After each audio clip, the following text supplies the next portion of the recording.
প্রথমে আমি ভাবছিলাম আসলে যে এটাকে নাটক বা টেলিফিল্ম আকারে কিছু একটা করব। পরে ভাবলাম আসলে শরতের জবার ব্যাপ্তি এবং গভীরতা এত বেশি যে নাটক টেলিফিল্মে করতে গেলে অনেক কিছু মিস হয়ে যাবে, কঠিন হবে কাজটা। তখন আমি সিদ্ধান্ত নিই আসলে যে শরতের জবার চলচ্চিত্রই হবে। এভাবে শরতের জবাকে আসলে চলচ্চিত্রে আনার যে ভাবনাটা, সেটা নির্মাণের কথা বলবো যে আমি as a matter of fact আমি আসলে দু একজনের সঙ্গে আগে কথা বলেছিলাম পরিচালনার জন্য শরতের জবার, কিন্তু আমার মনে হচ্ছিল যে কোনোভাবে আমার যে চিত্রনাট্য বা আমার যে মূল ভাবনা সেখান থেকে আমরা সরে যাচ্ছি। আসলে আমি যা দেখাতে চাই সেটা হচ্ছে না। আসলে গল্প আর সিনেমার পার্থক্যই এখানে যে গল্পের বইয়ে আমরা একটা লাইন বা একটা প্যারাগ্রাফ পড়লে নিদ্রা হয়তো যেটা দেখবে বা ভাববে, আমি হয়তো সেটা দেখবো না বা ভাববো না, আমাদের স্বাধীনতা আছে। কিন্তু ফিল্মের সীমাবদ্ধতা এখানেই বা মজাটা এখানেই যে ফিল্মে যেটা দেখানো হবে সেটাই আমরা সবাই দেখবো একসাথে। হয়তো ইনার মিনিংটা নিদ্রা একভাবে নেবে, আমি একভাবে নেব, এটা আমাদের স্বাধীনতা। তো সেই জন্যে আমি ভাবছিলাম যে ওনাদেরকে দিয়ে করালে হয়তো আমার যে চিন্তাটা, আমি যেটা দেখছি, আমার যে ভিশনটা, সেটা একটু হলেও সরে যাচ্ছে। তখনই ভাবলাম যে আমি এই কাজটা করব।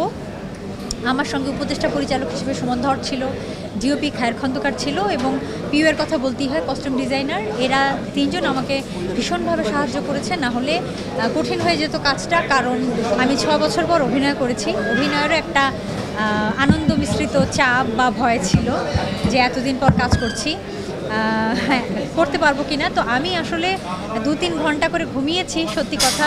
আমার গেট আপ মেকআপ লুকের একটা বিষয় ছিল, কিন্তু আমার ইউনিট এরা আসলে কেউই ঘুমায়নি, এমনকি নিদ্রাও আমি জানি 45 মিনিটও ঘুমানোর সময়ও পাইনি। এই তো এইভাবেই। আর প্রযোজনা আমার অনেক দিনেরই ইচ্ছা ছিল আমি প্রযোজনা করব, বাট আমি যে একেবারে ফিল্মে চলে আসবো প্রযোজনা করতে এটা আমিও নিজেও জানতাম না। বাট যেহেতু আমার একটা শখের, স্বপ্নের এবং কষ্টের কাজ শরতের জবা, সে কারণে আমি প্রযোজনা করেছি আমার প্রোডাকশন হাউস পহরডাঙ্গা পিকচার্স থেকে। এবং আমরা শুটিংও করেছি পহরডাঙ্গা, এটা নড়াইলে আমার দাদাবাড়িতে। নিদ্রাও গেছে সেখানে, পুরো ইউনিটি ওখানে ছিল প্রায় 15 দিন।